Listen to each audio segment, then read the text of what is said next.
The Rebelle Rally, the 2024 Rebelle Rally is upon us. It means it's time for the boys to chase again this year. And man, I'm excited about it. I had a lot of fun last year, looking forward to it this year. So we've got Matt back there right behind me from Ozark Overland Adventures. He's in a four-wheel camper that he borrowed from Four Wheel Campers, one of their rigs. So it'll be a fun kind of new experience for him to check out. And we got Craig back there behind him. And we got Brett back there in the van. So that's our little crew. And we're going to go find and see what kind of good trouble we can get ourselves into.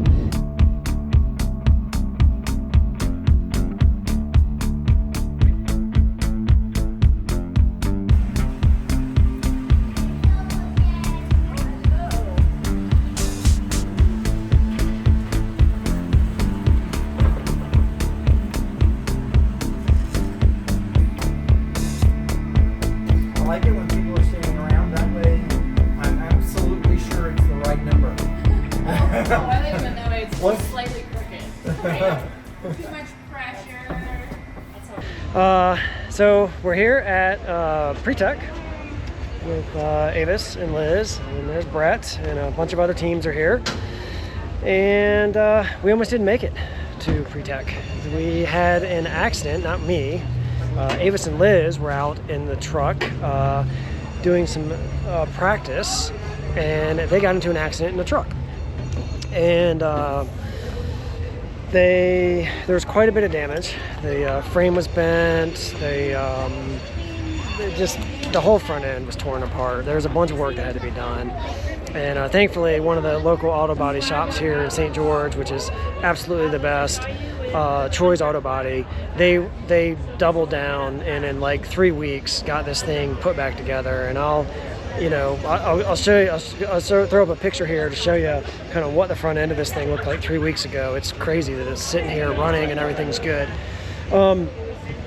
So just glad we made it. It was a nail biter. In the last couple of days, we just got the truck back Friday. And today is, what's today? Wednesday. So this past Friday we got the truck back. Had to do all the maintenance stuff that we weren't able to do weeks leading up to it because of the damage the accident was in. So we had to change the fluids, we had to do all this stuff, all kinds of crazy stuff. Got that wrapped up very late on Monday.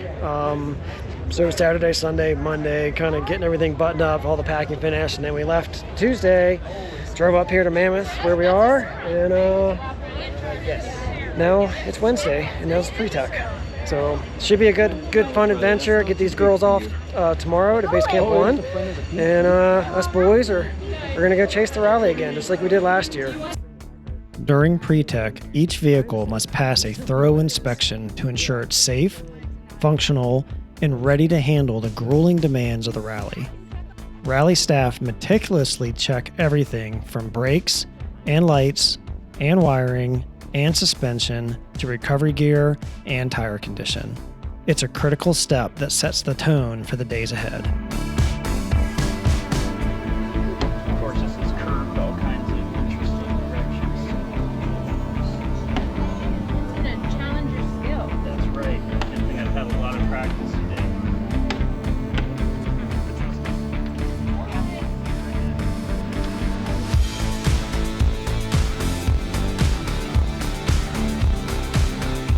Every vehicle competing in the rally also continues its visual transformation beyond individual team sponsors to also include being a rolling representation of the rally itself. Rally partner sponsor stickers are carefully applied, marking each team's partnership with the brands that help make the rally possible in the first place.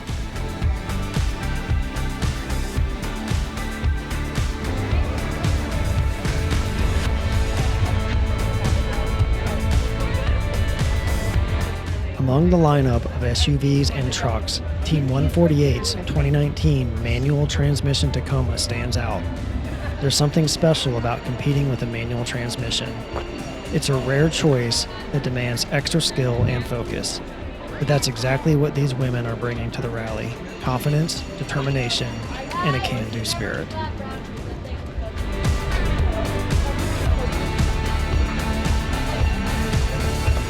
Watching the Tacoma go through pre-tech is a proud moment. Every detail, every adjustment, and every sticker brings them one step closer to the start line and is especially meaningful this year considering just how close they came to not making it at all after the accident.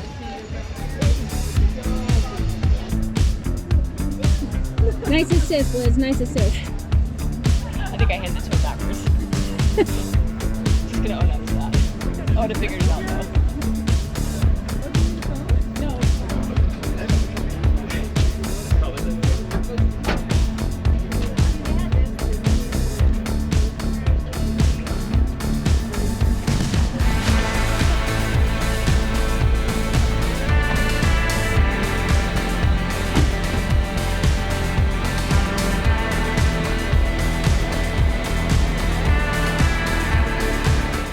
The following day brings a fresh energy and a clear sense of purpose.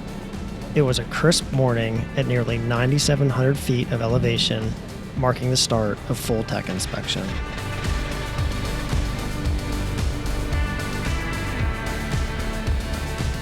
First of all, thank you for the announcement.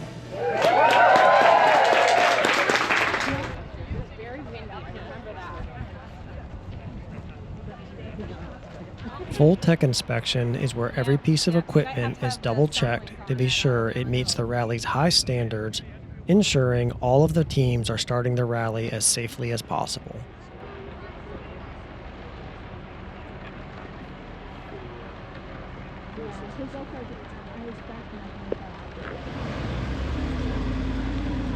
The Tacoma confidently moved through the inspection process. It's a proud moment watching Team 148 handle these final steps with determination and focus. At this point, every sticker has found its place, every detail has been accounted for, and the vehicle is as ready as the women who will pilot it.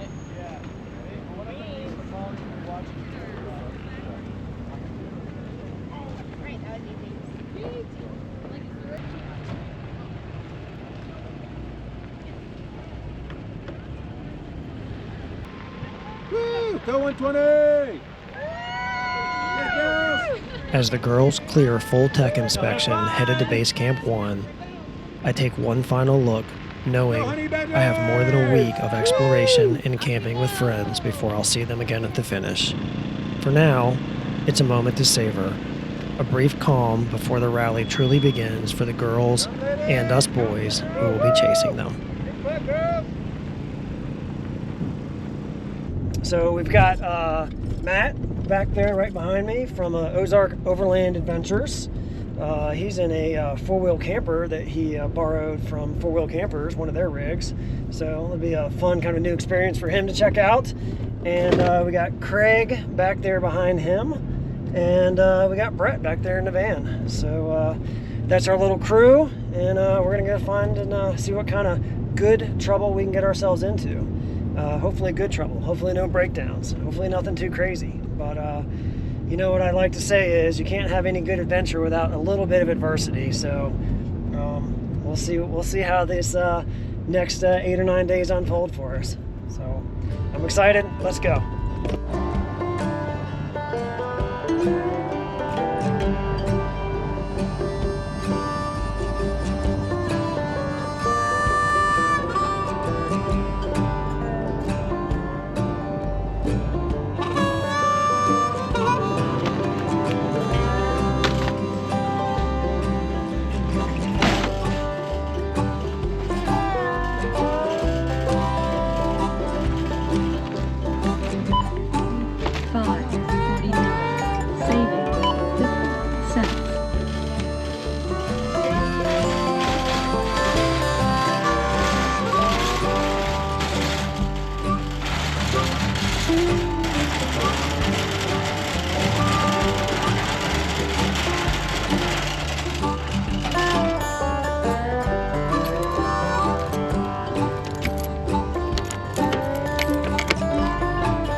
headed down into town, did a little grocery shopping.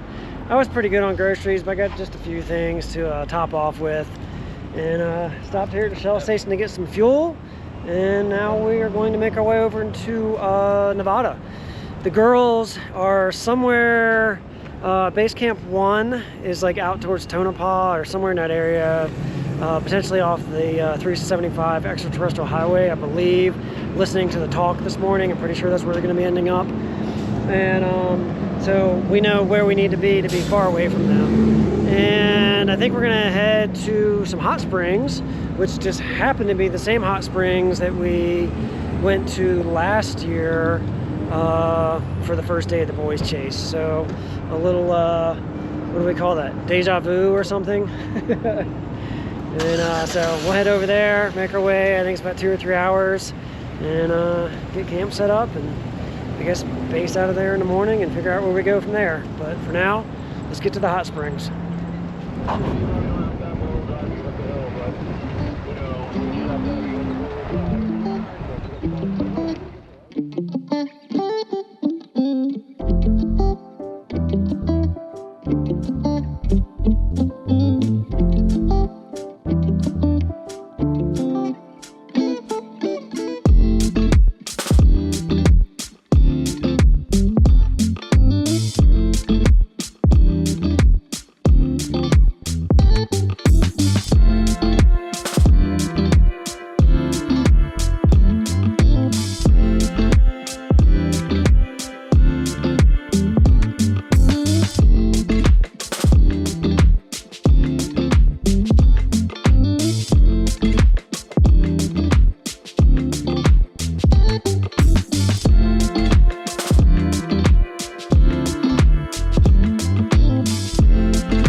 Made it out here to the hot springs we're aiming for, and man, there's a whole lot of people here.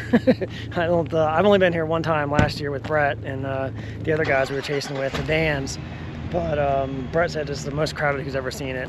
So we're here. We're gonna go ahead and just camp right here in this spot for one night. Hopefully things won't get too rowdy over there, and then we got a plan for tomorrow. So I'm kind of excited about that. Got an epic campsite hopefully we're gonna go check out. But in the meantime, we gotta get camp set up and maybe eat. So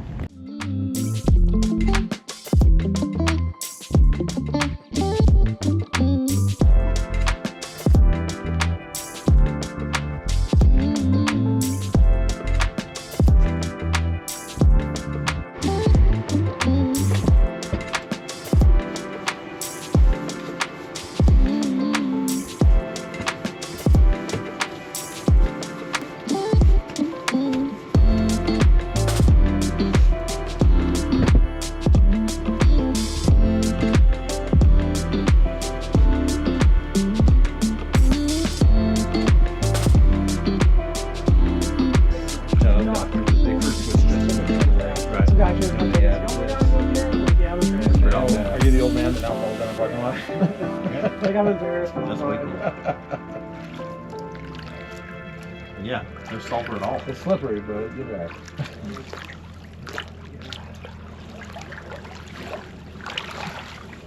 There's a lot of people out here.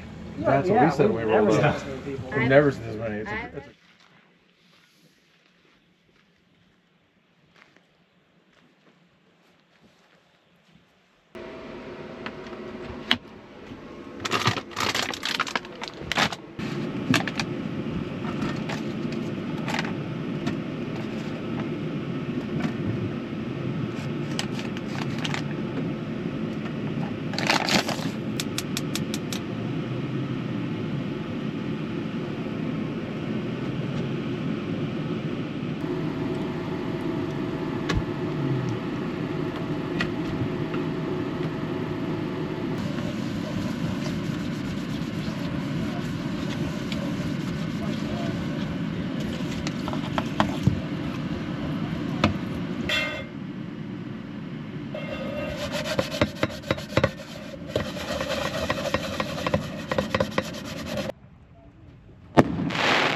Waking up after I got a pretty good night's sleep. I don't know you, Brett. How about you? Great night's sleep. Great night's sleep. I mean, I had to turn the fan off this morning. It was a little chilly. It was chilly. I know. I had my fan running too, and I was like, even with my sleeping bag on, it was getting pretty A cold. little cold.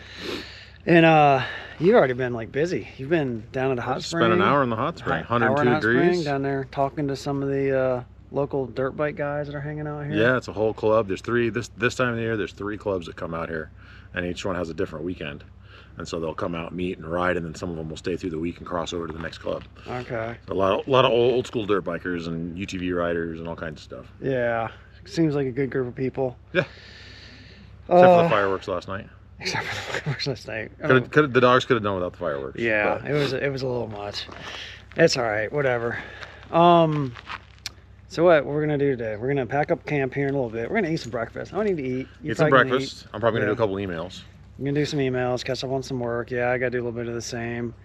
And we're gonna head back towards 395. Yes, we're gonna head Head back south. to 395 south, down towards Bishop, right? Yeah, and then head up into the mountains. Yep. And we gotta stop somewhere along the way and watch the live stream for the rally. Yep, find somewhere to pull over for that. And you said you wanted pizza.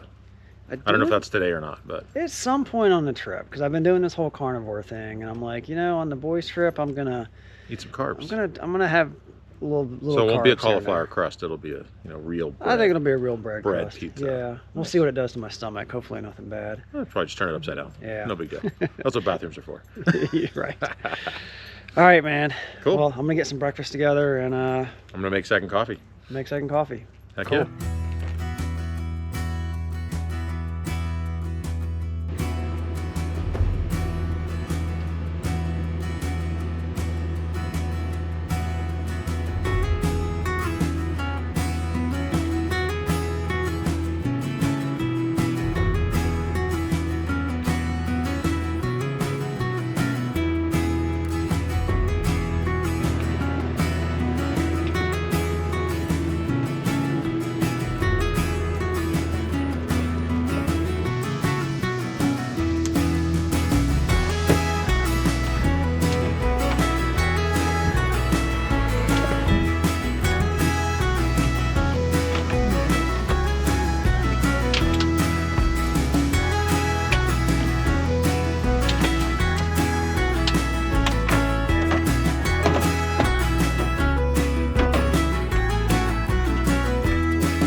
All the morning time stuff is done.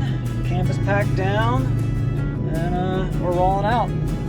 Headed back into California, hopefully for a little adventure and a pretty epic camping site. Everything goes according to plan.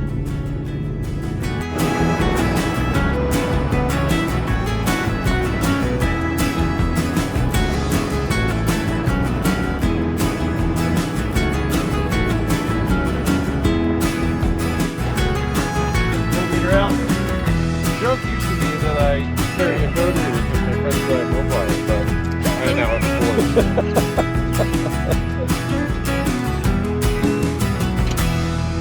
So the check engine light was flashing? flashing. Oh, that's not good. Got some cylinder misfires, looks like. Uh-oh. Well, I was gonna do new coil packs anyway. I just didn't get to it before this trip. So I might be doing coil packs in camp after I stop at the hardware store, or the auto parts store. That's okay. It only takes 10.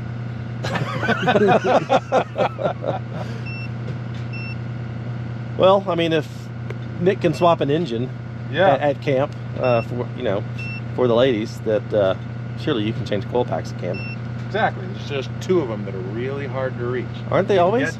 You can get to the front 4, no problem. You can get to the back 4, no problem. But the middle 2 are really hard to get to. Mm-hmm. Yeah, on the Jeeps, the passenger sides, No, the driver's sides are really hard to get to. Yeah. Is it just a general misfire, or does it say which cylinder? 1 and 9 at the moment. Okay.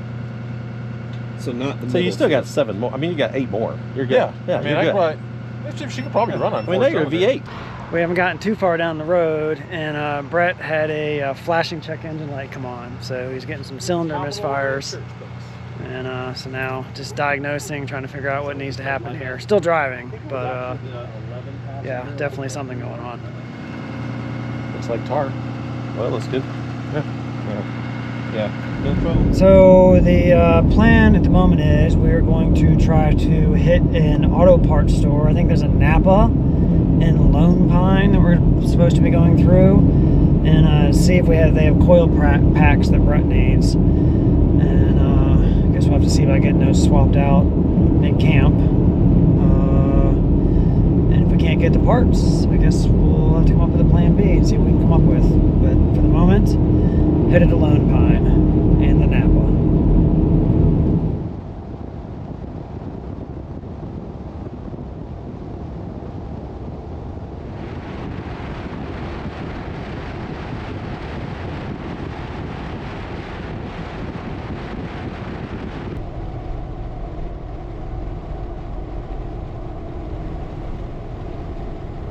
We got ourselves down here into Big Pine. Went across the street over here and got some barbecue. Started to eat, and then we were like, oh crap, it's only 15 minutes until the first live stream for the rally starts. So we came over here, took our food, and moved over to this park. This is right across the street. Craig's getting his TV out, and I got the Starlink running up here, and we're gonna try to stream the first live stream so we can watch it while we eat our lunch. Maybe I'll be done eating my lunch before it starts. But yeah, so here we go. Let's see if we can watch the first live stream. I was not able to come to tech inspection because I was busy doing other journalism. You, however, were there. Yeah, I have kind of inherited this job of putting all the stickers on the doors because I'm critical about stuff that's not straight. So they're like, great, here, you do it. So now I don't know how many years I've been putting.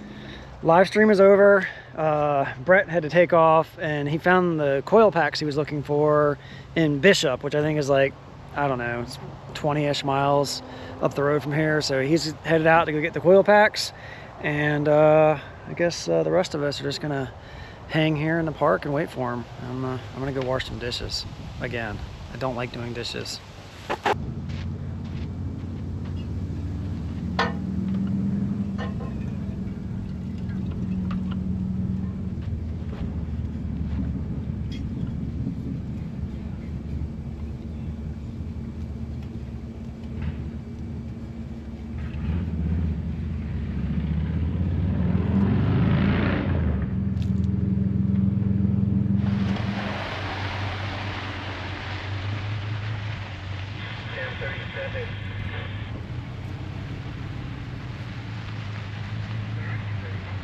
Oh, everybody moved. Everybody moved, except for 102. 102 still there. 193 is on the move.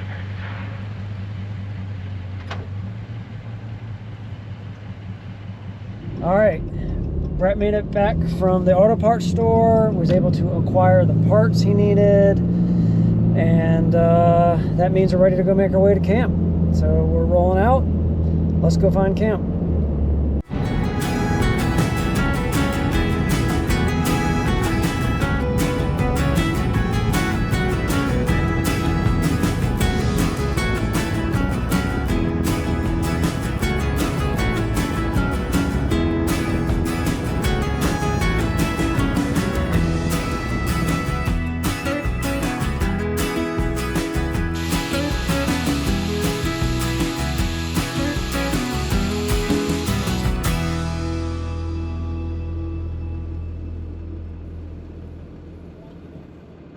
All right, we have hit the dirt in earnest, and just letting a little air out of the tires. Not too much. I just let maybe 10 or 15 PSI out.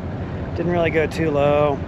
Just kind of some, just gravel, comfort the ride up a little bit, and if things get any worse from here, maybe I'll go lower, but that's all I'm doing for now. Unable to bleed up fuel tank vacuum. That's a new one. Unable to bleed up fuel. I don't even know what that means. P1450. So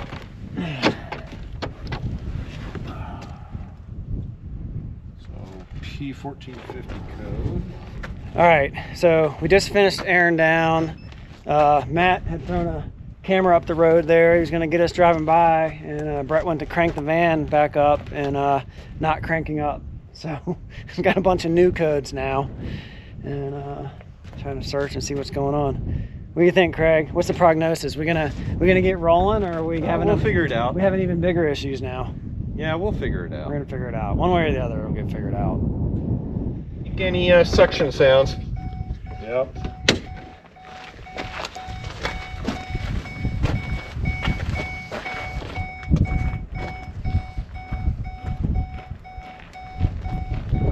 It's in park, right, Craig? I'm sure it is, but just double check. Craig, you hear me? Yes, it's in park. What's that? It's definitely in park. Yeah, that's Okay. that's what I was trying to check. Okay. Flywheel. There it is. Of course, there'd be lines going around next to it.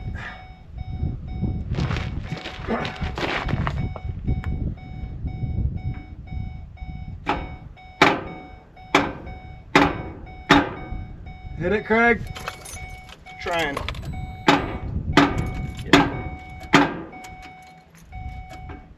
Nothing. Nada.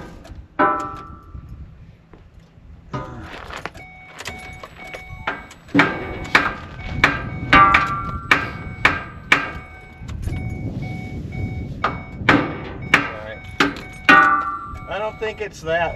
I don't think it is.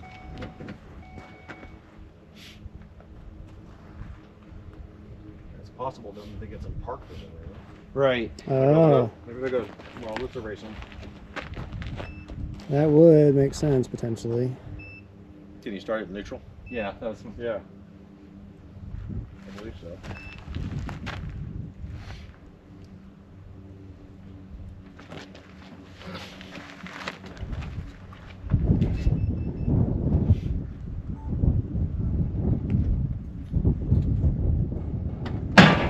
Oh. Watch this hammer. Hold on. Stop. Okay.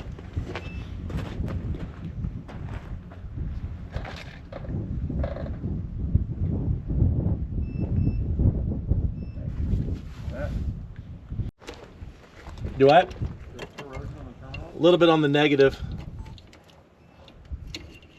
but not bad. All right, gonna try jump pack and see if that might do anything.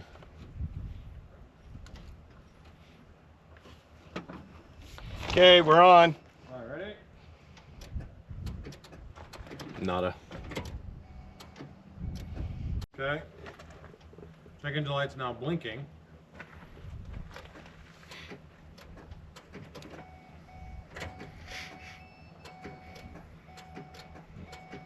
Do you have a voltmeter? Can we check that battery? Yeah, I actually got one on. Yes. Just checking the battery. Yeah, plenty of voltage. All right.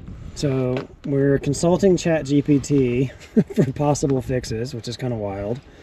And it's suggesting there's a few fuses we check for this condition. So Brett's trying to crawl under here, see what fuses he can find, or see if he can find the fuses that ChatGPT is recommending we check.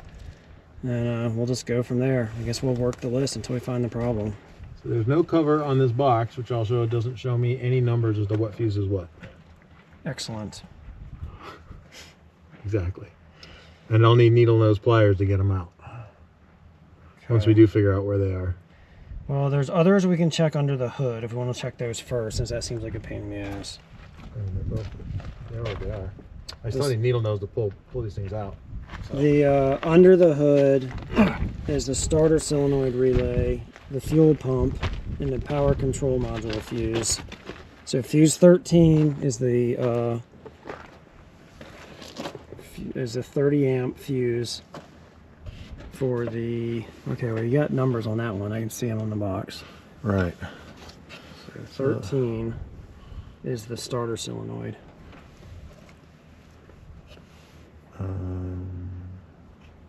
So are they, do they correspond with where they're located?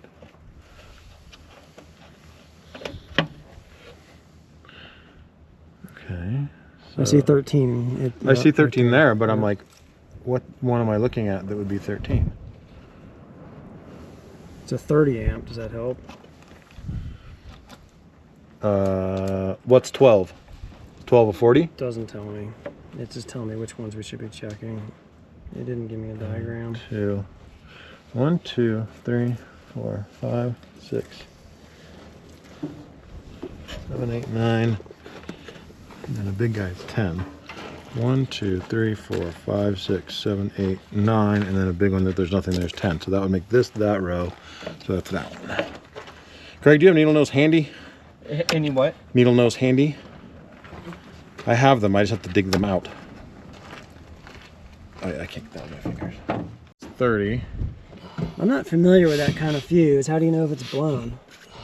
You can see there's like a little bar in there. It looks like it connects. Hold it up to this guy. No. No, I'm working it. It looks connected. Yeah, it does. Why is it a little bit thin bar? Yeah. Thin bar in a big box. Yep. Looks connected. All right, so that one's fine. Dogs. You all right, dog? Smacked her. I think she just smacked her head on the window. Okay, well that one seems fine. Yeah. B? Ding me. No, he didn't get me. I popped him and he was like leaning on my arm, kind of stunned. That one's fine. That one's fine. The other one was the 40 amp, right? Which was the last one? Yeah. 40 amp would make sense for a starter. Yeah, I think. Let's see what that was. And we found the fuse diagram and are checking fuses now.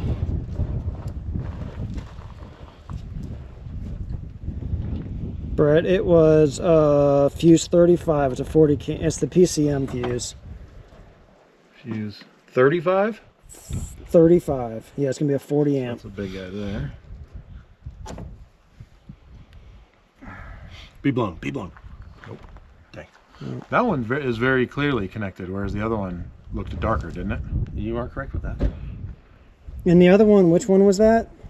The first one. The 30 amp. Number... The 30 amp. That's the starter solenoid relay, Number which could potentially make sense, although it did sound like the fuel pump was coming on. You can't really see that approach that well on that one. It does look blown, doesn't it? Do it. I think so. Okay, so that is the trailer charge 63. All right. We think we may have found a blown fuse. We're swapping fuses with one that goes to the trailer charge, which obviously we don't need. Come on, big money. It just blew. I It just heard it blow. You heard it blow? Yeah, I just heard it pop. So, okay, so what's causing the fuse to pop? Okay, so let's find out past that. Okay. Yep, I just heard it go pop. That was 13. Okay, we have verified that fuse 13 is blowing when we turn the starter. That's Very it. clearly popped. All right, we're blowing. Do you have any idea what could cause that? Fixing a vehicle with chat GPT. Welcome to 2024. Faulty starter motor or solenoid. The most likely cause is the starter motor or solenoid has a short or is drawing too much current, which can blow the fuse. That makes Starter sense. could be bad. So we have to go get a Starter could be bad and just hitting with a hammer. It was too bad. Well, it's got a bunch of stuff. That wasn't the only thing, but that said it's most That makes likely sense, the though. cause. Bad ignition switch, worn or damaged battery cables. Yeah. Too.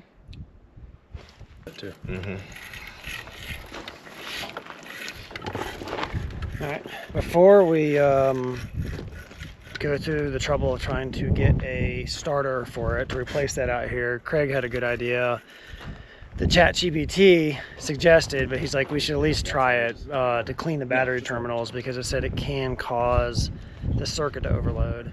I'm not an electrical genius or anything like that. I think I'm understanding what it's saying. So we're gonna try that. That's an easy fix here. We're gonna have to probably cannibalize another 30 amp fuse from something else under the fuse box because now we've blown 2 of them. But you know, if that fixes it, that would be much easier fix, and then we can get some fuses tomorrow or the next day or something. So I don't know if it's gonna work. Nice little pile of corrosion there. Yeah, let's just do that.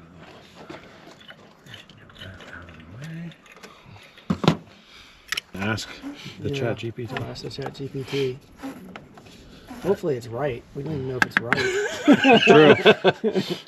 All right, watch out.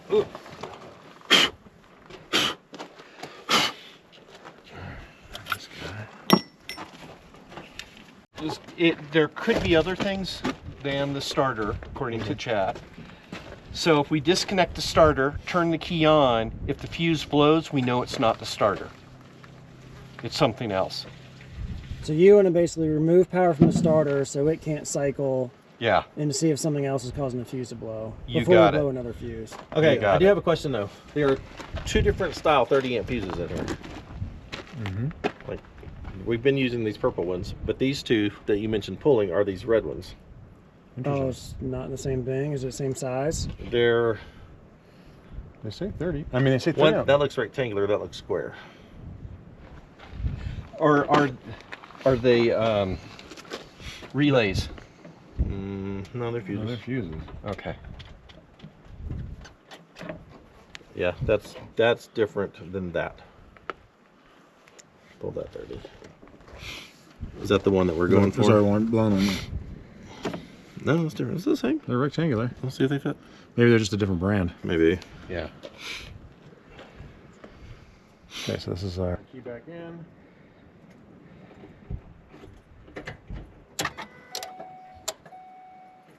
Pop? Doesn't seem to have. Nope. All right, let's get a starter. All right, let's go to Napa. So Craig disconnected the starter. We what's the word I'm looking for? Not sacrificed. What do? We commandeered another 30 amp fuse. 30 amp fuse, yeah. Yeah, it's one of the upfitters fuses. So we took that one. Did not blow when the starter's not connected. Right, we tried to start. Okay. So now we're gonna down to the starter. It narrows it down to the starter or the corroded battery. So now we're gonna, now that we've fixed the terminals, we're gonna try it again, pop that fuse. Then we know the starter. Then we know it's the starter. Yeah. So if it pops this time, we know it's a starter. Or maybe it just starts and it was the battery corrosion. Right. So the real question is, who has an empty passenger seat that's not full of crap? I mean, I can move my. I do. I can move my stuff. Yeah. I'm watching the fuse. All right, we're gonna test the battery corrosion.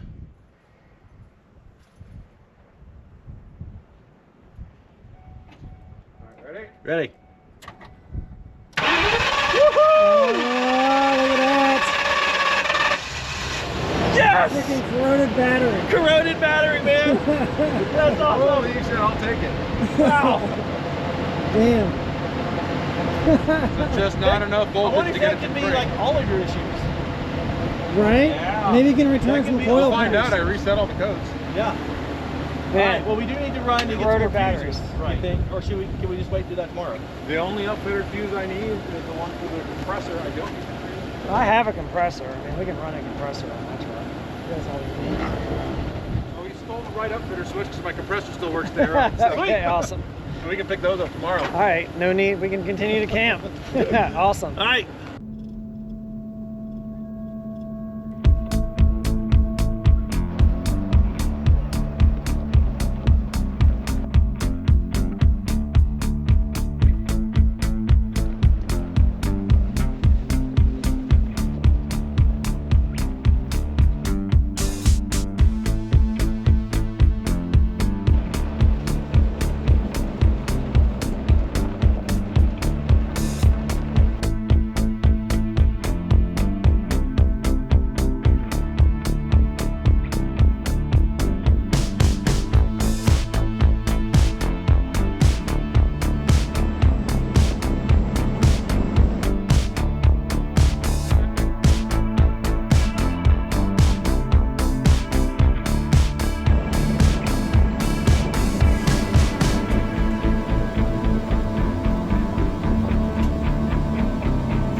Awesome, thank you. I've seen better. You've seen better.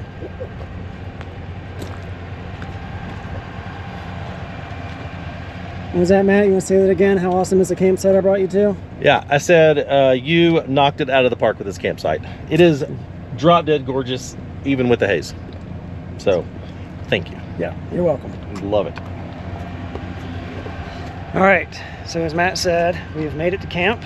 I've been to this camp before. I just camped up here solo one time when I was out exploring last year while Avis was out doing some rebel training, and I found this place. But man, it's yeah, it's a gorgeous spot. So I'm not gonna hate being here for the night. Look at that.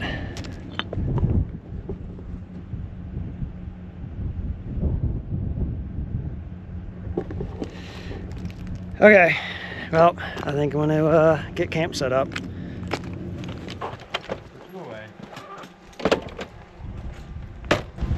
I got a text from Ross. I already read the first part. Headed to mechanics. Oh, shit.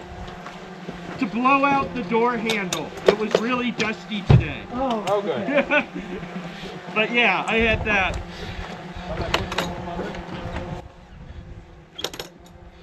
Yeah,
took in a nice sunset, made myself a little dinner here, and I think I'm gonna get ready to call it a night. I'm gonna go outside and hang out a little bit and just enjoy, no more filming, and maybe we'll pick it back up tomorrow. We're gonna spend 2 nights in this camp, so I don't really know what we're gonna do tomorrow. We talked about maybe hiking up to this little rock over here, so we'll see what we get ourselves into. But for now, it's good night, and I'll see you tomorrow.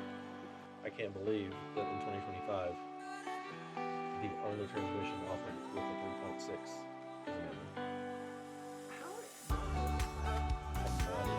Where did I put it?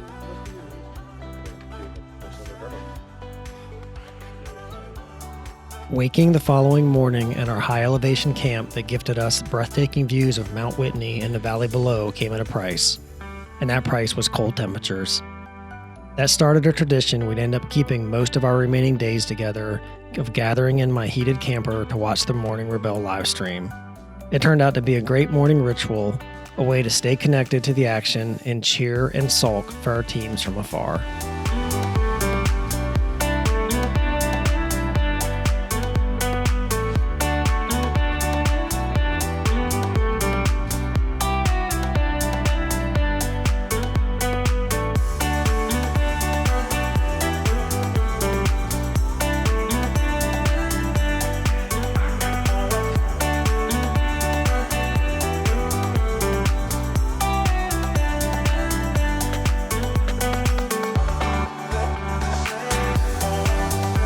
Later that morning, Matt and I set out to stretch our legs on a bit of a walk.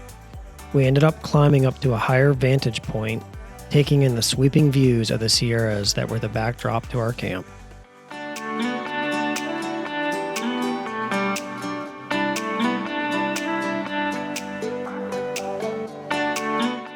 What I didn't realize at the time, though, was that my GoPro wasn't recording sound. Some kind of glitch had silenced the audio, leaving only the visuals to tell the story. This is one of those reminders that even with the best planning, things don't always go perfectly, and sometimes that's just part of the adventure, no matter how irritating it may be.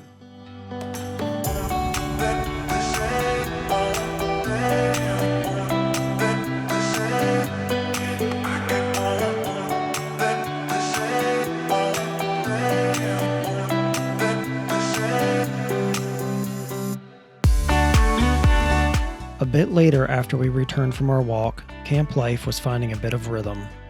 Matt got busy extending the awning on his four-wheel camper, creating a bit of shade from the high-altitude sun.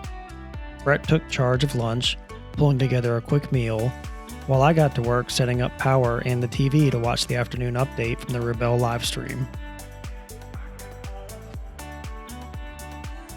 As we settled in to catch the latest updates, our thoughts naturally turned to our girls out on the rally course. A 2-second tent to 2 seconds to set up and 20 minutes to take back down. Yeah, once you know the trick, it's pretty easy, but you got to know the trick. So No, but then practice I at home. forget the trick until I use the tent again, and then I have to relearn the trick. So I'm 20 minutes into folding that thing up. So we had a couple social media posts come through. One said Emmy was still in her sleeping bag. I am. No, I'm in my silk bag. It is fantastic. It has legs and arms, and it's the best thing ever. They are not a sponsor of the Rebel Rally, but they 100% should be. Should be, for sure. Also, we saw some great comments come in supporting Kara and Danielle as rookies tied for third place after a big day of competition.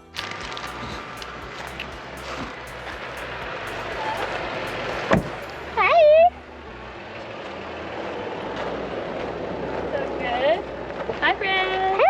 Hi. It's Charlene. Guess what I didn't do? What? Click early. Nice.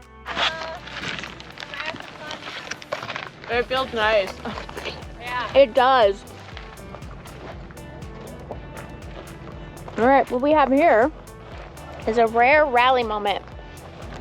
All of these teams sitting here waiting for their time to open so we can click this green flag. It's a very rare moment.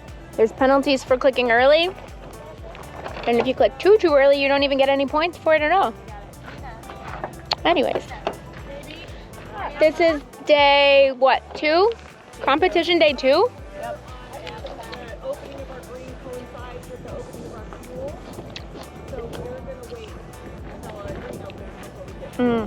They're discussing rules.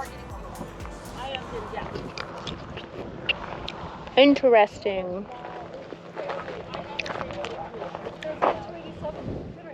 The unit never says no to fuel. No, we have 33 gallons, so. We discussed it, we decide unless they're offering 10 gallons or more, we feel like we don't need to get extra fuel. This is a splash and dash. Basically today at this checkpoint, you can get 3 gallons of fuel, and we have 33 gallons when we start the day. And we're at, what, are we just above 3/4? Mm-hmm. Yeah. And we're about halfway through our day. We have 4 gallons. Oh, they're doing 4? They're doing 4. Oh, that's nice of them. 4? That's not what the rules said this morning. Leslie said, Emily said give them 4. Oh. Interesting. Okay. And we've done how many? Huh? We've done 2. We've done 200 kilometers since base camp. Okay. So I think we have only about 82 left. That would make sense if they're just splashing here. Mm-hmm. Make sure you can get to the gas station. Mm-hmm. I'm not looking. I won't be recording that. Ladies are taking their potty breaks out there. Half the rally's already seen my butt. It's only day 2.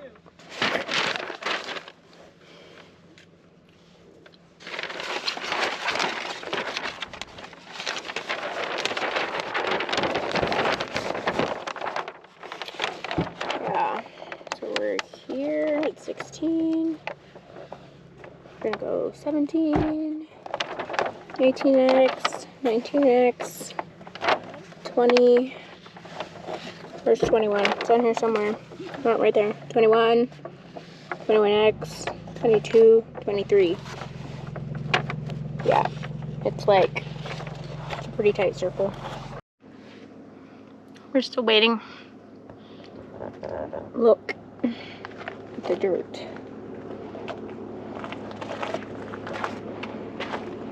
Been through silt beds upon silt beds the last 3 days.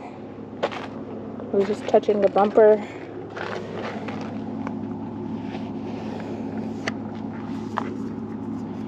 It's crazy.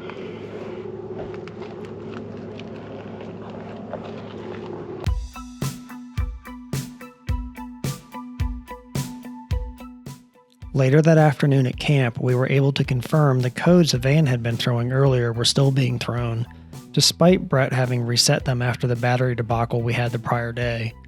So Brett got to the task of replacing all 10 coil packs he had picked up in Bishop right there at camp. It was a classic Overlander problem-solving moment with a beautiful view.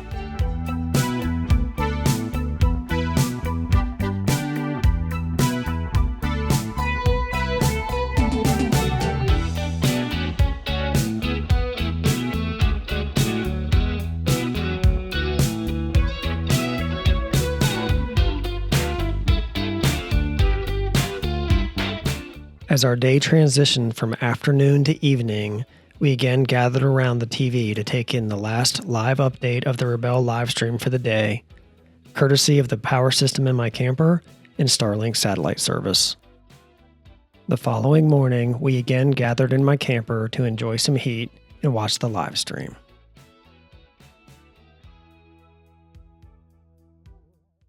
Now I'm here with Team 148, Lizzie and Avis. We talked to them a few days ago about how this year they wanted to know more about their vehicle and they wanted to understand how it really worked under the hood. And you've got Total Chaos. Tell me why you made that decision. Well, to start with, our lower control arms, the factory ones, the ball joint was going bad, so we knew we needed new ones, and so it made sense to upgrade them. And this is Avis's vehicle, but I've run Total Chaos in two of my vehicles, just the upper control arms, and they're so smooth when you're going through terrain. The quality is amazing. So she was on the same plan and was like, all right, well, let's do it. So she ordered them. And it's so amazing that you did it yourself. Yeah, we installed them ourselves. We got the lowers and then they sponsored us on the upper control arm. So we installed both lower and upper. It was a challenge. I mean, we put everything together. All the uppers and lowers comes in all the pieces and you install it and we greased them. So we know it well, and it's amazing the difference this truck is just riding through whoops and doing everything. It's a great time down in the Matthew and I are heading down there, so we'll see you down there. I also have Total Chaos upper control arms on my 4Runner. I didn't install them myself, but I'd like to. After finishing watching the morning live stream, it was time to pack down camp while we savored the last moments of our view before we hit the trail. Packing up always feels like a mix of routine and anticipation, saying goodbye to one camp while looking forward to what's next.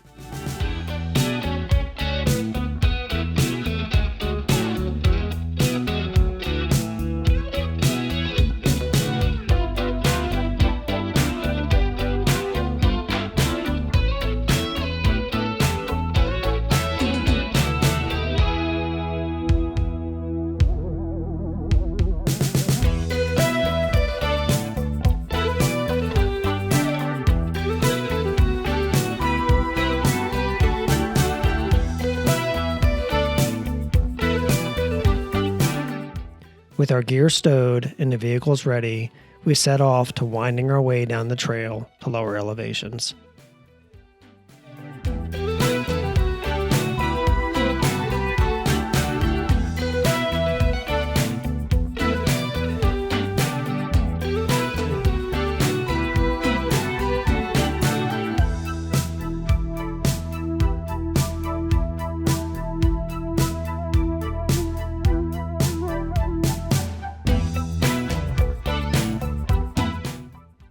Not too long after we made our way back out to pavement, Craig suffered a massive blowout on his front passenger tire at highway speeds.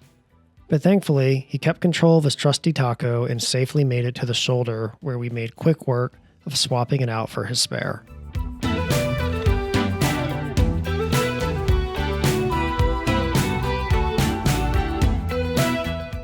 After putting what I mistakenly thought would be the last tire drama of the trip behind us, we crossed the border into Nevada to check out the Crescent Dunes Solar Energy Project.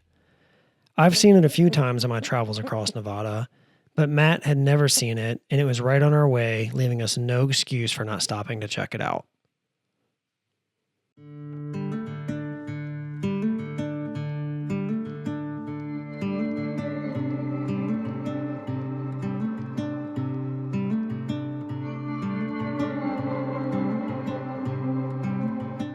After we departed the Solar Energy Project, we continued our way to our planned camp for the night, which just happened to be a giant crater that was a checkpoint for the girls a few days earlier.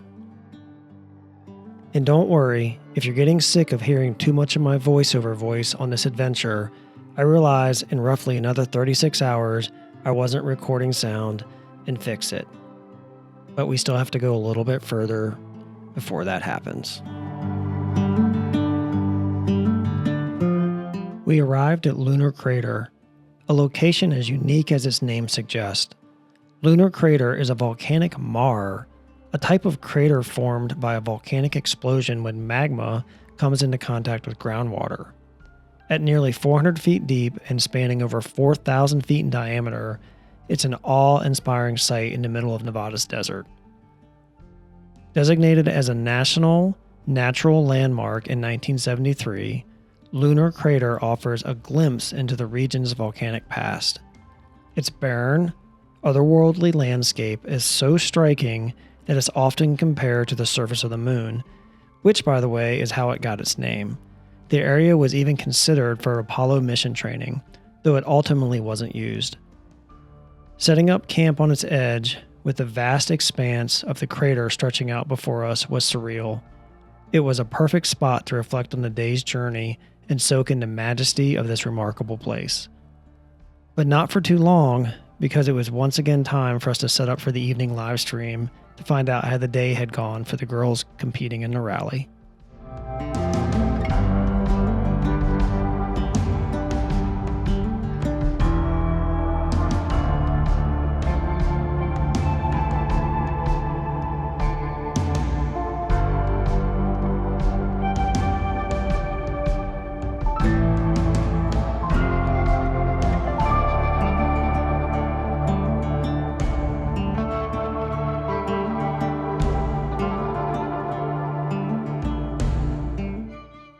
The next morning, we again gathered in my camper to enjoy the heat and watch the morning live stream. After that, it was breakfast, and then we all spent a little time getting various work items checked off our list, which for Brett included replacing spark plugs in his van he picked up when we had passed through Tonopah the previous day. The code that he was hoping would be resolved by the coil packs he had previously replaced was still giving him issues, and the plugs were the next item on the list to try. Once we had finished up all of our tasks for the day, we packed camp down and started our way out to see a dry lake bed, which would be another first for Matt.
After roughly 40 miles of rugged dirt roads, some sections coated in fine, silty dust, we finally arrived at the dry lake bed. This vast, open expanse wasn't just another stop on our journey, it was a connection to our wives competing in the rally. Just a few days earlier, they had been here chasing down checkpoints.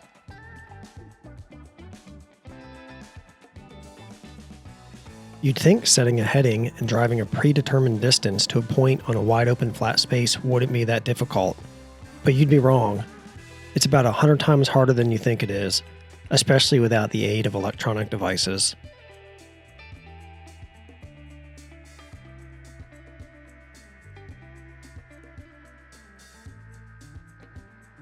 After we made our way across the dry lake bed, we popped out onto the extraterrestrial highway for a few miles before we made a left-hand turn and back onto dirt, starting to work our way to camp for the night.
After a long day behind the wheel, taking in classic Nevada scenery, we rolled into and promptly set up camp.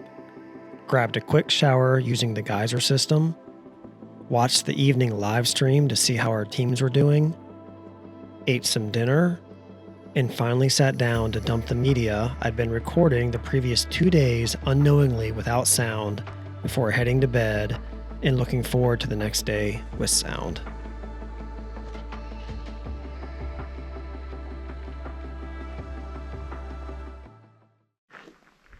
Yesterday, after the live stream ended, I went into the camper, made some dinner, and then got my laptop out to start downloading media that I had been recording the last 2 days on this very camera I'm talking to you now on, and found out that no sound had been recorded for the last 2 days of recording. I got all the video, no sound. I cannot tell you how angry that made me and disappointing. You know, it takes a lot of time and effort to get out here and film this stuff and starting the camera and talking to it and all those things, and man, just super frustrating. However, today's a new day. I reset the GoPro. It seems to be working correctly now. I'm probably never buying another GoPro after this, but I have a bunch of them, so I'll use them until I decide to buy something else. So what happened this morning? We gathered in the camper, we watched the live stream just like we've been doing. Avis and Liz are, let me give a little update on Avis and Liz, because I don't think I've spent much time talking about that, and if I did talk about it in the last 2 days, you didn't get to hear me because there was no sound. So, they, on day one, they were tied for 17th place. On day two, they ended up in 18th place, so they dropped one position. And then going into, at the end of day three, they dropped down to 19th. So they've kind of been heading in the wrong direction, right? Day 1, 17, day 2, 18, day 3, 19. So I'm kind of hoping that maybe they're getting things sorted out and they'll start going the other way. It would be really awesome to at least see them break the top 10. I think that'd be a good goal for them at this point. I think, you know, top 5, that kind of stuff, I believe would kind of be out of just the realm of realistic possibility. But maybe top 10. You know, they might be able to claw back 9 positions. But it's going to have to go really, really well for them from this point. So, yeah, I'm going to be on kinds of excited to see how the day unfolds. They're moving into the dunes today, you know, and that has been a little bit of a nemesis for her and Liz. So I'm kind of anxious to see how it all unfolds. But hopefully they will do really well. And I guess I'll find out here in a little bit as the points start coming across. As far as the rest of the morning, just kind of getting some work wrapped up. I've been doing kind of half a day, a few hours in the morning, an hour or so at night when I've been able to fit it in. And I think we're trying to roll out of here at 9, which is only 15 minutes from now. Not looking real hopeful for that at the moment, the way camp is looking. But we're going to get out here, finish up this beautiful trail we've been driving out through here in the high desert of Nevada. And go see what we can get ourselves into, how much further south we're going to move today. So I'm excited to get camp packed down and get this train rolling.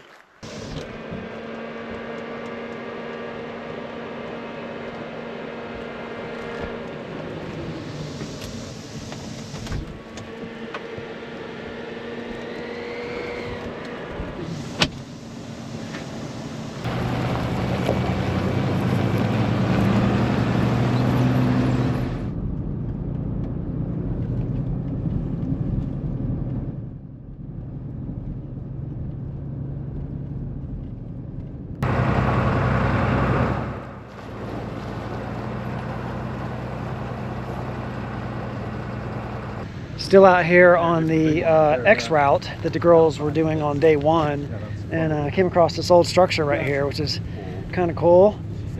I guess an old mining cabin or homestead or something. There's over there some kind of hole, maybe for a mine, and across over there too. So yeah, as Matt was saying, did the girls even notice when they drove by? Probably not. Probably had their head in the maps and their eyes on the road. That one's deep? All right, I'm gonna come look.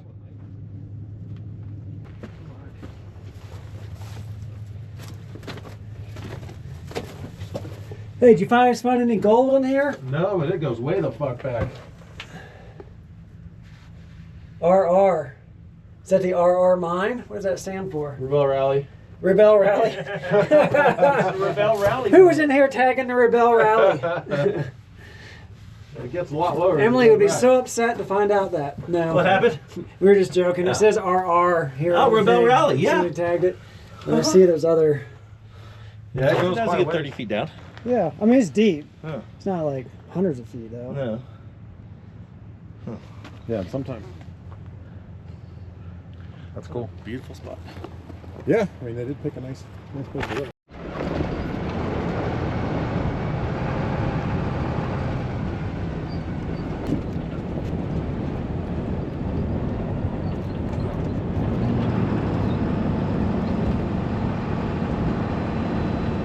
We almost made it to the into the X route that we were running out here. Now we're just driving a bunch of just very tame dirt roads that are very washboard laden. And we can't seem to find a good speed that works. So a lot of rattling going on in here, as you can probably hear.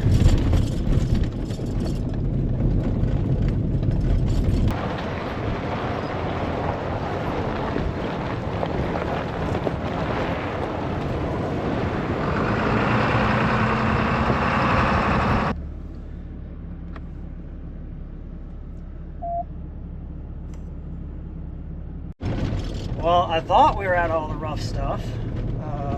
Not that any of this is too bad, but it certainly has gotten a little... Well, from the map, I thought this was a much nicer road than it is. Yeah, I think that's what we all thought. So this is all right. Got back out to the smooth road. Made a little time up. There's Brett. There's Craig. There's Matt. And gonna get aired up. We're gonna be on pavement for a little while.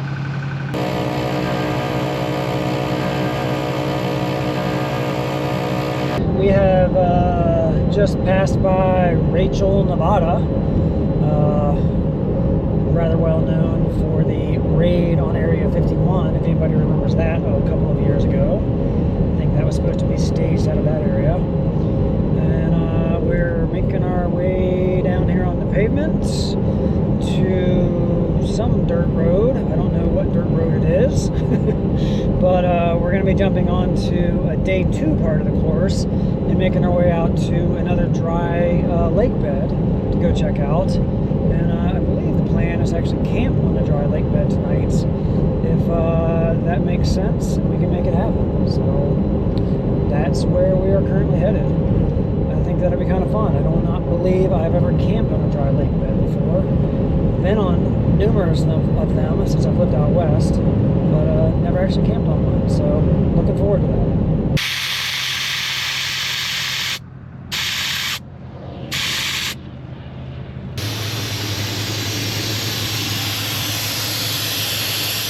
We don't know what your wife did with your air down tool. We made the turn off the pavement, and everybody's getting themselves aired down, except for Matt. Matt is not airing down because those are 20-inch tires. It's not really too much to air down, and he's a little nervous about that, rightfully so. I would also probably not want to be airing down if I was on 20s, especially for this kind of stuff. It's not I don't know what this road's going to turn into, if anything more than this, but this is a very well graded dirt road at the moment. Probably going to be very dusty, but that has been the entire theme all this week. So everybody will finish airing down and we will get rolling.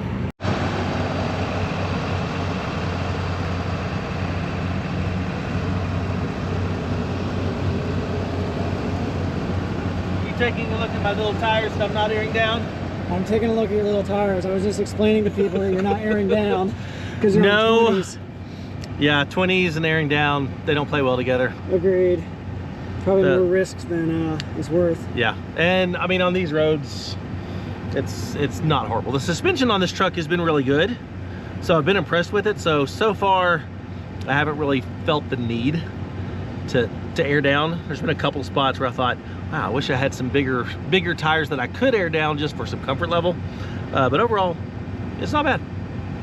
So it works for living arrangements for the week. It does. It does. Yeah, if we were getting into anything more technical than what we have been, I'd be very much wishing for some bit larger tires and smaller wheels.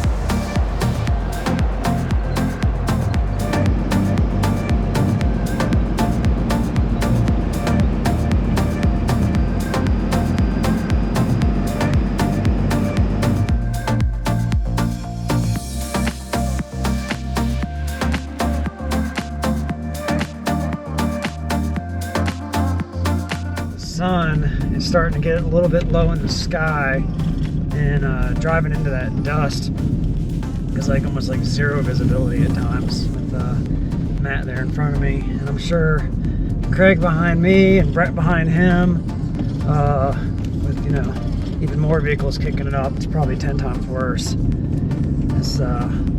This dust out here is something else, but I'll tell you what, this road is and it's just a road. Like, this is like, you can do this in a minivan. But man, it is getting just more and more geologically interesting as we get further back in here. It reminds me of some of the areas we've been to out on the Arizona Strip. So not you know, it's not like it's terrain that I haven't seen before. Haven't seen it over here in this part, but it's quite cool.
we arrived at our camping spot on the dry lake bed that would be our camp for the night, we wasted no time setting up the TV and connecting it to Starlink to catch the evening live stream, keeping up with the action as the teams finished up another day of their rally.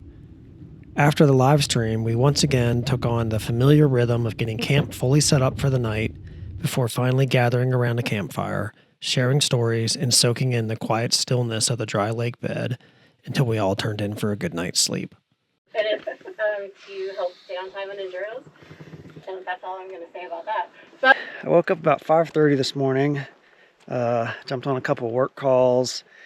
Then the boys piled in to the camper. We watched the morning live show.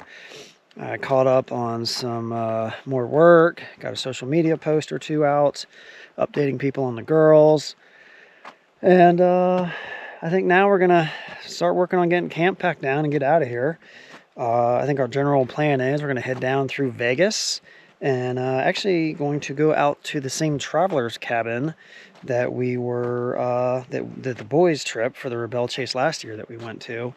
It made a pretty good staging point for Johnson Valley, so which is where the girls are headed today. So I think that makes a lot of sense for us to go there. And it's not a bad spot. It's beautiful out there, so won't hate it.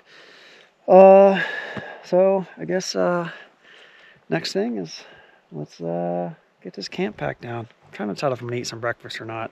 Haven't really been doing too much breakfast in the mornings. So I don't know. Maybe I'll just pack down camp and snack throughout the day. We'll see what happens.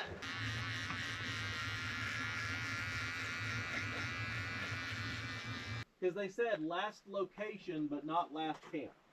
Pain in the ass. But it looks really cool. Yeah, last time was the first time to sit around one of those. It did well. It did. Yeah. I like the heat of the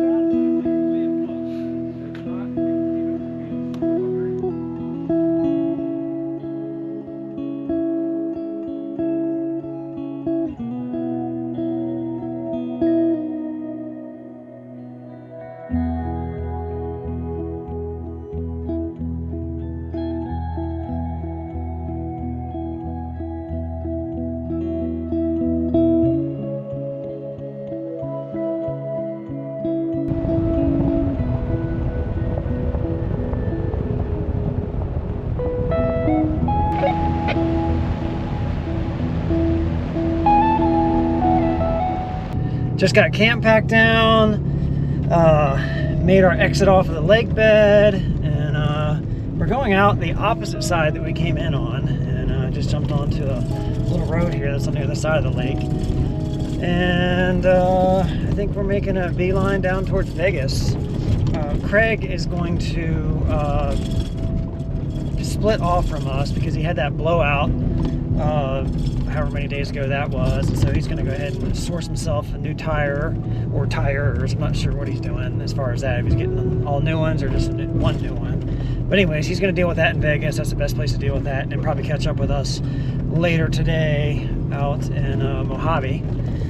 But in the meantime, we got to get ourselves back to pavement, and we got a little bit of a drive to do that. So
things just got a little more interesting. I, in a very stupid way, wasn't watching where I was going, ran over a giant rock, and sidewall punctured my brand new tires. Brand new tires. This is my first trip on these tires. Look at that. Hope you got the road hazard warranties and discount. Nah, I got them from Dixie. That's all right. That would have been a $100 tire. Yeah, golly, that sucks. And now I'm like with Craig, I have no spare. All right, well, let's fix this. And hopefully I didn't damage anything else. That was a hell of a hit. Oh, you got it on video. Yes, Oh, I sure did. Oh, but I had to do it. I literally just rolled my window. Oh, yeah. Nice. You launched it. That's what you're like, oh, I think it's leaking air. I'm like, it's smoked. Damn. The rock looks like a pyramid too. Yeah, that was a heck of a rock. Yeah. You should go back and take a quick look at what Yeah. you hit, All dude. right, well, hey, we all make mistakes. I feel pretty stupid right now. No. But, you know. You There you almost go. cleared it. I was wider than I thought. I saw it, but I still managed to hit it. Damn it. Brett had the bird's eye view. He's explaining what I did here. Oh yeah, I mean, that's a hell of a rock. You came and hit that face straight, So I hit and it I'm willing to face bet on. you popped right there. Yeah, and that rock is probably at least 1.5 feet, if not more tall. What do you think?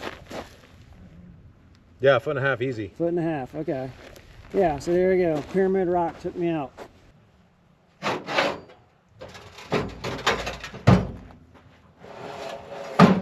It's a good thing that jack can lift the vehicle this heavy.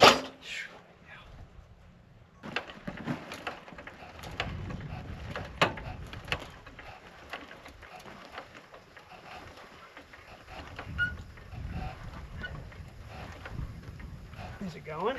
Yeah, it is. Want me to start jacking while you pull the spare? Yeah, we wanna could watch? do that. Yeah, if you keep going. Actually, let me get my impact too so I can break those lugs. Are we off all the way or not? Probably a little more because when it's inflated. Okay.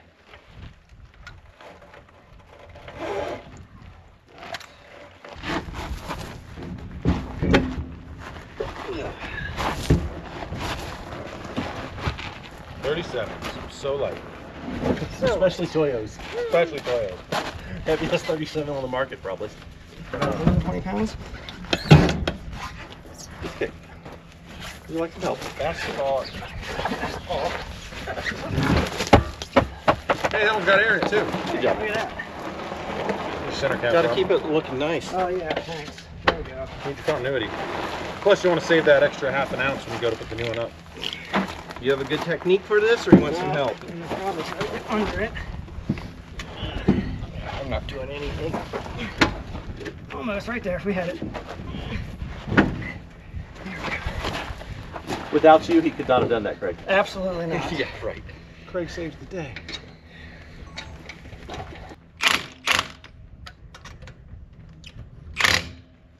That's all of them.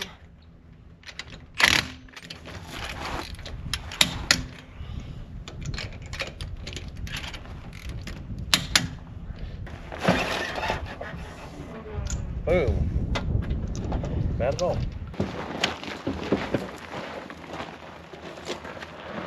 Faster, Liz, faster! Let's hope so. 1, 2. There we go. Fire drill over. It's going to take me a little while to live that one down. I feel pretty stupid. That was easily avoidable, and honestly, just a bad line of driving. So completely my fault and avoidable. Okay, let's see if we can get going.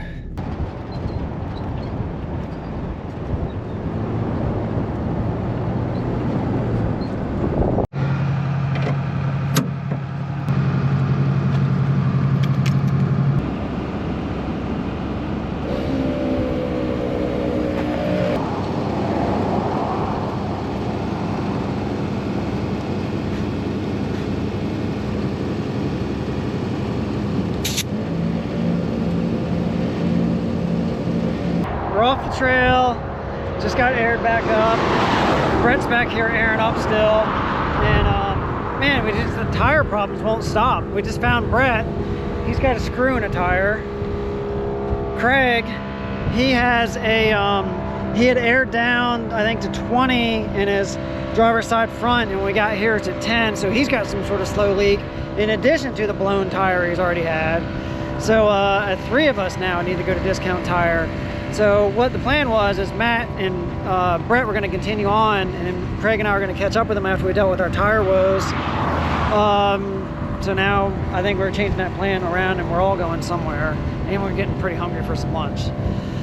So is this going to be the tire drama trip? I guess if there's going to be drama, tire drama is better than other kinds of drama. So man, can't catch a break with tires. So all right, let's go figure out where we're going, maybe get some lunch. We're down here in North Las Vegas. Just got to the Discount Tire. I don't know if I mentioned it earlier, but when we were out on the trail, I actually called this Discount Tire, and there's a warehouse here in Vegas that has the Toyo tires I'm running, and they were able to get me a tire from that warehouse, a ADT or I don't know, A something, A D, I don't know, whatever it is. But I just saw it actually come off the truck out here, so good stuff. I'm excited. They have what I need. Brett's gonna get his tire patch. Craig's working on his tires. I'm gonna pull the spare down, and I'm going to wheel it over there and leave it with them, and then I think we're gonna grab some lunch because we're all starving.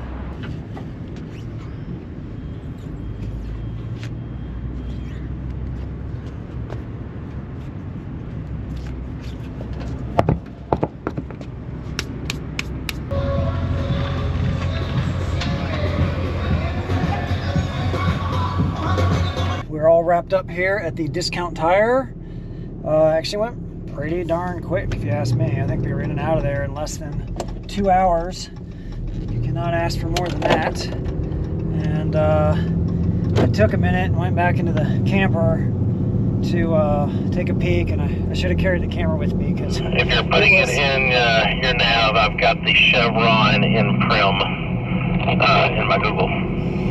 The camper was pretty tossed inside. Cushions, the refrigerator, I opened the refrigerator, everything just came pouring out. So anyway, we're gonna continue past Vegas, and I just heard Matt say over the radio, we're gonna stop and grab some fuel before we head back into California, and then we're making our way out to a traveler's cabin. And we will get the pleasure of finding out how busy the heart of Vegas is at 3:30.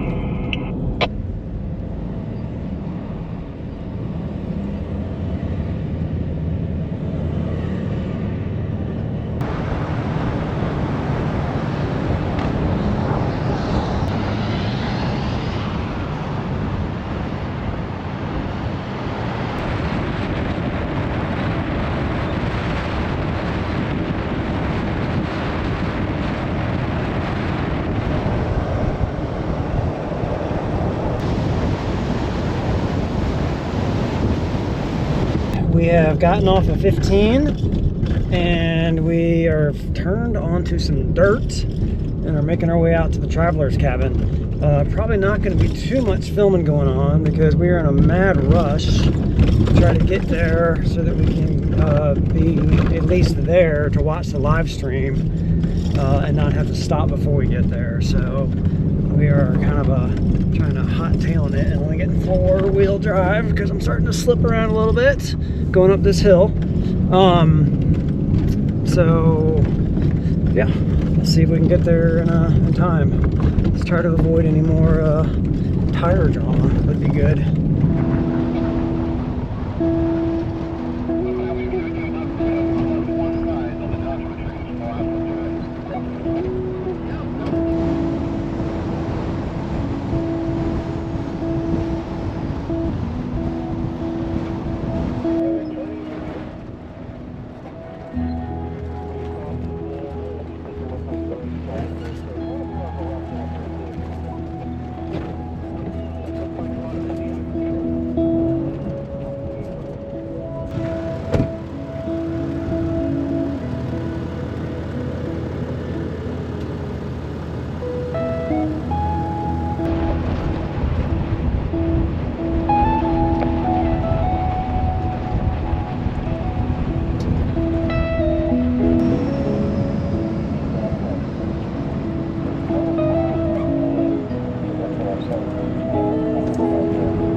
just arrived at the Traveler's Cabin.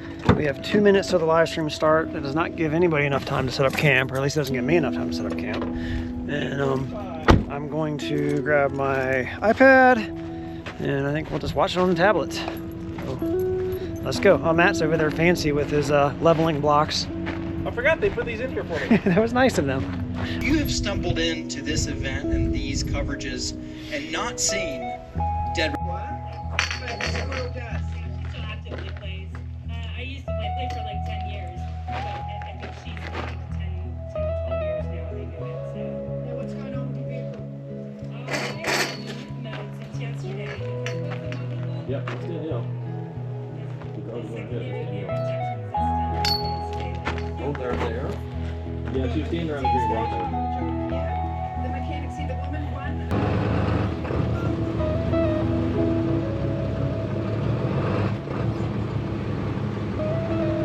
Live stream is over. None of us Rebel husbands heard from any of our girls or teammates. Ooh. And now we're getting camp set up. Just got the rig somewhat level, about 1 degree. I usually sleep with my head on that side. Tonight I'm gonna sleep with my head on this side because that'll be uphill, but close enough. I don't feel like messing with it anymore. And then Craig's trying to get himself level. I think Matt already did. Brett looks downhill to me, but I don't know. I think he's good with whatever's got going on. So yeah, I think I want to maybe make some food, and I'm gonna catch up with some work and call it a night. 6:30, and another live stream tomorrow morning at 6:30 a.m. I think. So I'm gonna shut the camera down for the night, and I will see you in the morning.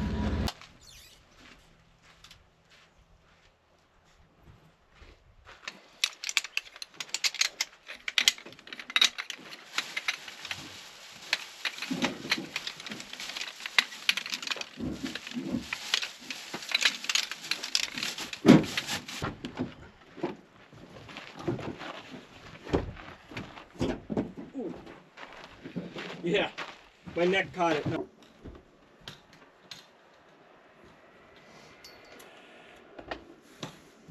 I got up on the early side this morning and had to get right to work. I've kind of just had some stuff I needed to take care of before the day got started, so that's all done. Then the guys piled into the camper. We watched the live stream as we normally do every morning this week, and just now getting camp packed down. Everybody's getting ready to go, getting tires aired down, getting everything put away, getting off our leveling blocks, and we are going to go hit some dirt. Hopefully a decent amount of dirt as we start making our way out towards some giant Joshua trees. Everything goes according to plan. So I think we're just about ready to roll. Let's get out of here.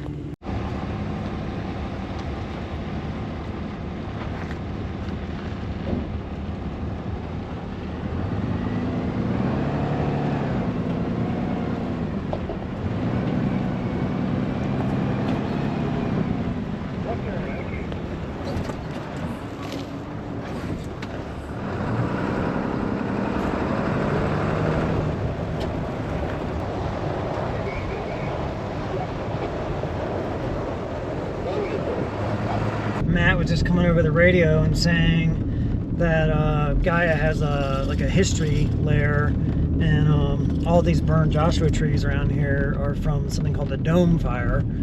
I can't remember what year he said. It wasn't too many years ago, but I guess a big fire swept through here, and now we're seeing the remnants of all these burned Joshua trees.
Brett just took us out here to this old mine on our way out. We're going out to the lava tubes. I don't know if I mentioned that already or not. Out here in the Mojave Preserve, and this mine is on the way. Yeah. So stop and check it out. Stop and check it out. Maybe go climb down a hole. You gonna go in the hole? Well, he's going in the hole. That's going in the hole. All right, let's observe Matt going in the hole. I'm gonna observe from here.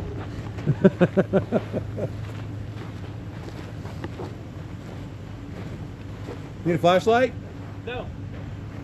Oh, there's a way up. There's a ladder. Oh, yeah, look, that would have been way easier. That would have been a lot easier.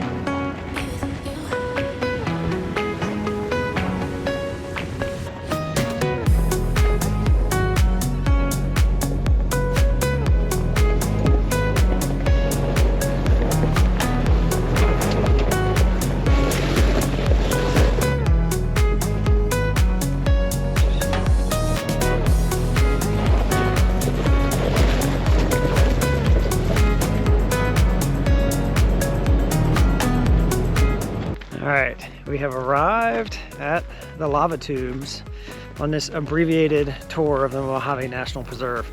I was actually here about almost 2 years ago, I guess. I did no filming at all. We came out and did a whole Mojave Road. I didn't film any of it. But so I'm glad to actually come back with a camera this time. Nice of them things upstairs.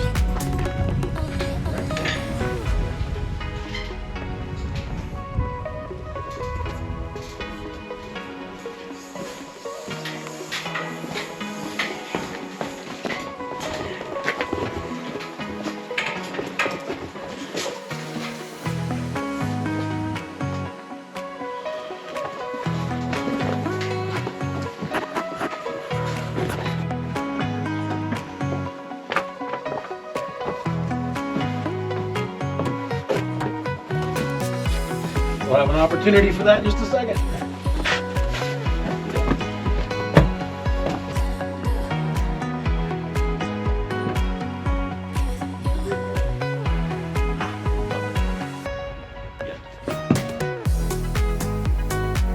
Be upset. Very angry.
We just jumped onto another route here. Just so happens to be a route that the Rebelle was on just yesterday. The road is definitely a little bit bumpy. No idea if it's just so chewed up because of all the Rebelle vehicles that came through, or if it's like this year round. Don't know because I've never been here before. But we're marching our way out towards I-40, and this just puts us just one day behind them on the route they're on, which is good. We made some time up because we were, I think at one point, up to 2 or maybe even 3 days behind them. So we're getting closer. That's the goal, because they end tomorrow, and we want to reconnect with them when they're done. So we're going to get ourselves in position that we're still out of the way, but close enough that we can jump into Johnson Valley when they're making their way back from Glamis tomorrow to meet up with them after they finish. So let's get ourselves off this trail and onto some pavement.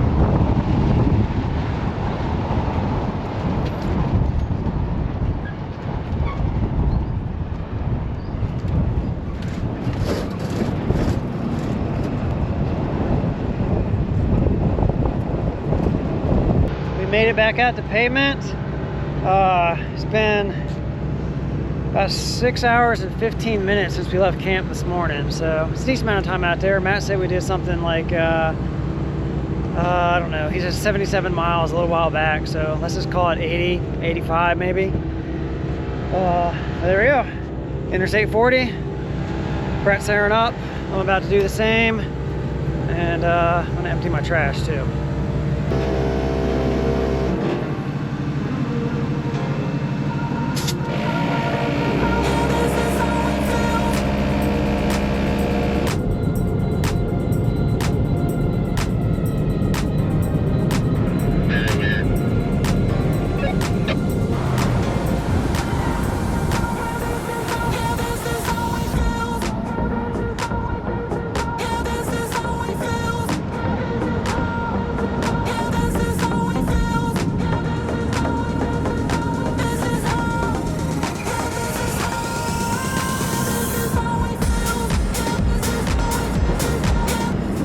I know you probably can't see me very well, but just pulled into camp.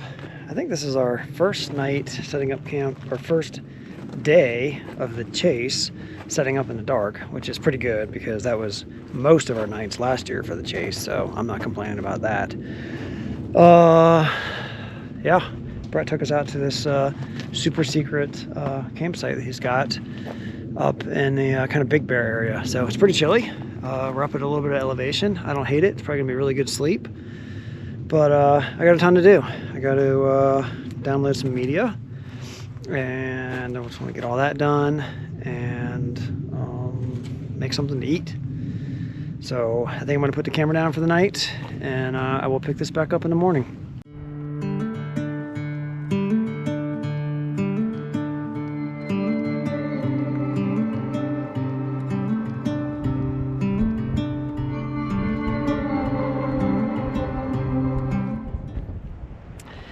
It was a windy one last night. Got to sleep okay, but man, woken up several times in the wind, and so much so that apparently my little ladder that I keep out here kind of blew down the road a little bit, so enough to blow that away. Anyway, everybody's up. It's early. It's cold. It's I'm guessing at least 40 degrees, if not a little chillier. And everything's in full swing. We're all packing down kind of as quick as we can, trying to get out of here. A lot of errands to run today. And the girls were already on the move this morning. So excited to see them finish and get down to meet them. But we have to get all our chores done first. So we're gonna get, what are we gonna do here? We gotta wash the trucks, do laundry, maybe get some breakfast in town, and get showers, and and grocery store. Need to pick up a little more food. So get all that done, and then we'll go meet our girls.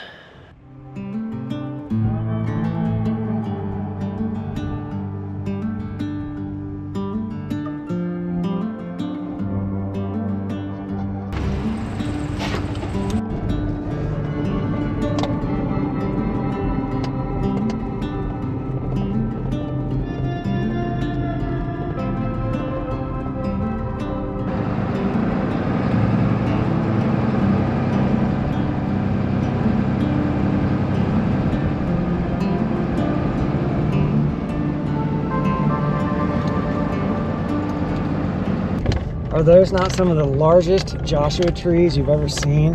These things are massive. Pretty cool sight to see those rolling out of camp here this morning. Couldn't really see them that well coming in last night, but getting a good look at them here in the daylight. And man, those are cool. Never seen anything quite that large anywhere else in the country that I've traveled to. Just out here in this Big Bear area we're in. I don't even know where we're at. Brett does. He brought us here. Somewhere near Big Bear. But this little patch of just giant Joshua trees out here.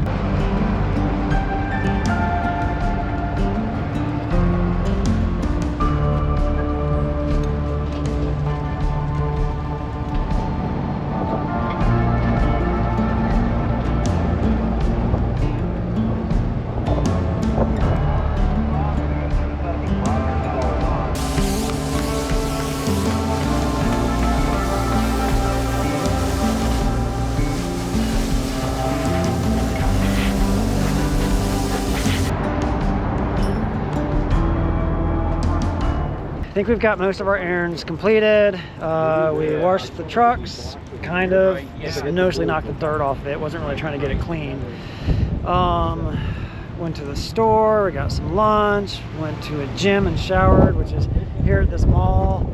And man, it's crazy windy out here. A lot of dust. We came in there, we could look down in the valley over there at Johnson Valley when we were coming in, and the dust is just crazy. So we're currently trying to come up with a plan for where we're going to go stage and just kind of wait till the girls cross and make sure we're in a safe location where we won't come into contact with them prior to them finishing. So that's what we're doing right now. We're trying to come up with a plan. Oh, and I forgot to mention, Matt pulled off from us when we went to go wash the rigs. He has a Airbnb in Palm Springs, I think he said, and he and Kara, I think, are not connecting until tomorrow. I think Kara said she just wanted to camp at base camp tonight after the rally, and they would get together tomorrow. So that's why he is not with us. I don't imagine we'll see him until the gala tomorrow. So then we'll go.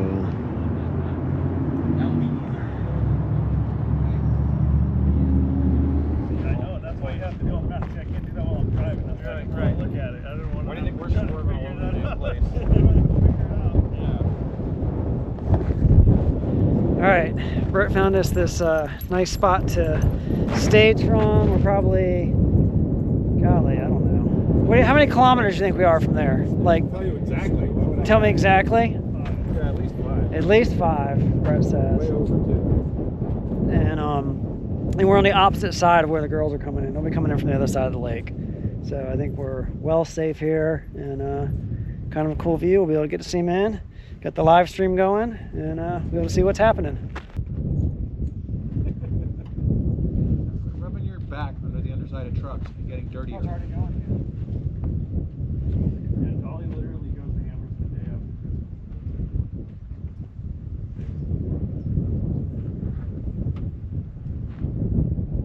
Living that retired life.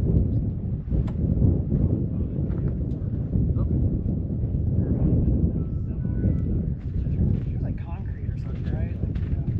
Like, is it up all the way? Yeah, it is up all the way. No, it's they're back to pictures. It's just Katie saying. Avis crossed the finish line. She called me. I talked to her on the phone. They're good. Rob, your radio's still on? Copy that. Radio is on. Alright. We are moving from our perch up here, and we collected a few more people with us. Other rebel husbands, and we're going to go down and get to that 2-kilometer mark that we're allowed to be, which should kind of put us opposite of camp over here on the lake bed. So we're going to head over there, and Avis and Liz, I think, we're grabbing showers at the rebel camp, and then they're going to, I guess, drive the Tacoma over and see us.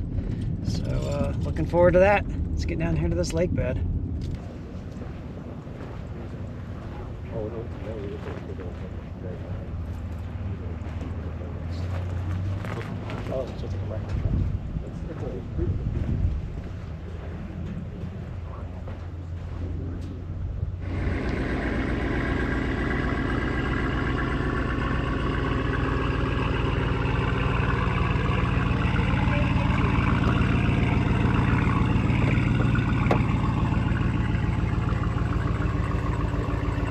after Ava's finished yesterday, I pretty much put the camera down, and we got down, made camp a little closer to where we were allowed to be, and reconnected. So here she is. Yeah. I got my kiss, my hug, my treats. Rob brought me good treats. Yeah. Got her some treats. So how was it? It was fun. It was fun. It was a fun year. It was a fun year. It was emotionally the best year I've had. That's good. Yeah, you didn't cry when you crossed the finish line this time. I didn't cry at the start. I didn't cry at the finish. Yeah. I didn't cry. Yeah, it's good. Yeah, well, that's really unusual for me. So this thing is it just what is this, like cars and coffee they're doing this morning? So it's now Saturday, and they have all these vehicles lined up out here for people. The public can come out and see them, and there's a bunch of people milling around. And then we've got awards happening. It probably seems like a pretty good place to wrap up this video. Yeah. Sure. And maybe I'll throw a little B-roll in there of different activities throughout the day, but I think I'm done talking to the camera. It's been a long couple days. You're done with words? It's been a long couple days, or week, or whatever we're calling it. So yeah. Anyways, thank you guys for following along, and we'll see you on the next one. Bye. One she was cruising around.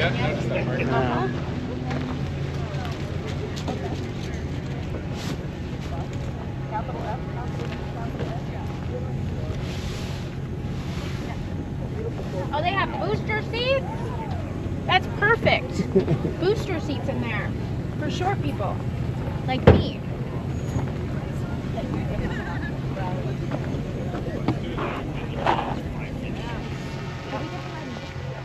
It's VIP first, and then this is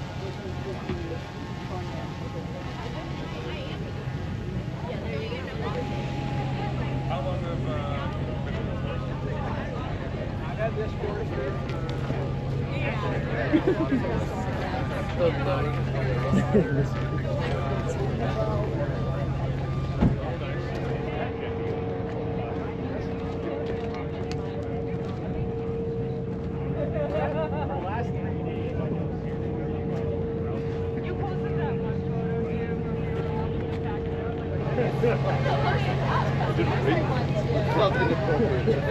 How do you like tomorrow?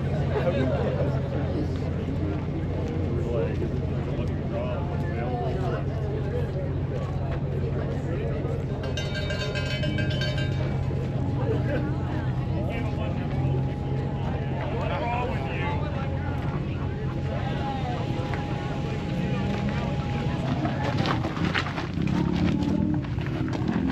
Did Liz get all her stuff out of the truck? No. Getting you some B-roll. Literally. You're together and your skills are so great. You're really bringing up everyone around you. And how fun is it to have such tough competition? Sometimes people want it easy. It was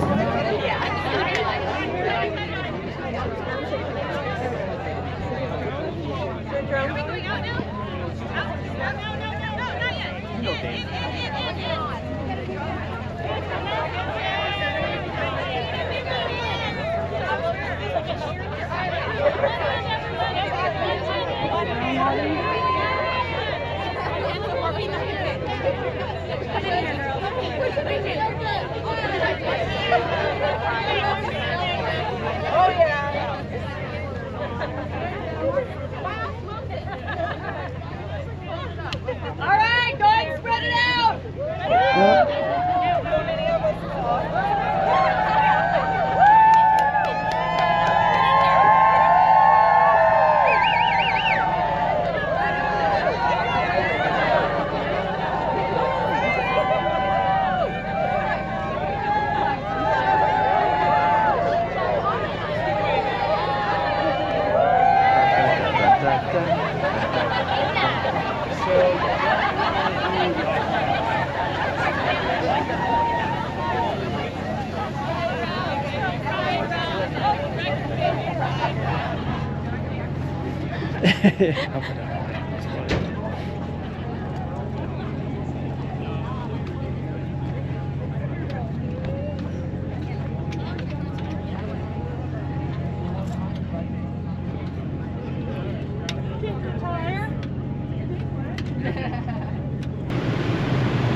the side light because I'm going to press more on this way. Keep going, keep going, keep going. Actually, stop there, back, turn it all the way to passenger, back up. Yeah, there it is. Love it. All right, come around the front and act like you like each other.